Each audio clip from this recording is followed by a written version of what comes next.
আসসালামু আলাইকুম রাহমাতুল্লাহি ওয়া বারাকাতুহু। আশা করি আপনারা সবাই ভালো আছেন। আল্লাহর অশেষ রহমতে আমিও ভালো আছি, আলহামদুলিল্লাহ। আমি আজকে আপনাদের সামনে যে স্বপ্নের ব্যাখ্যাটি নিয়ে এসেছি সেটি হচ্ছে, স্বপ্নে বাদাম ও কাশ্মীরি বাদাম দেখলে তার ব্যাখ্যাটা কী হবে। প্রিয় বন্ধুরা, আশা করি আপনারা শেষ পর্যন্ত শুনে যাবেন, দেখে যাবেন। বাদাম ও কাশ্মীরি বাদাম স্বপ্নে দেখলে তার ব্যাখ্যাটা হবে, বাদাম শুকনা হোক বা তাজা, ব্যাখ্যা একই, অর্থাৎ গুপ্ত ধনের ইঙ্গিতবাহী। পেস্তা বাদামের ব্যাখ্যাও একই ধরনের, গুপ্ত ধন প্রাপ্তির আলামত।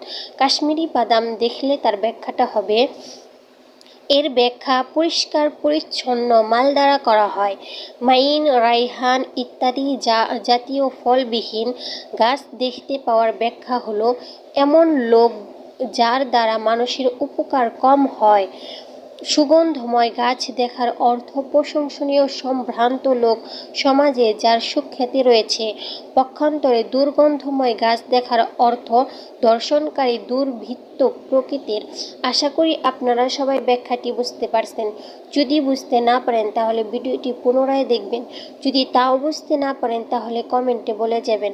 ভালো থাকুন, সুস্থ থাকুন। আসসালামু আলাইকুম রাহমাতুল্লাহি ওয়া বারাকাতুহু।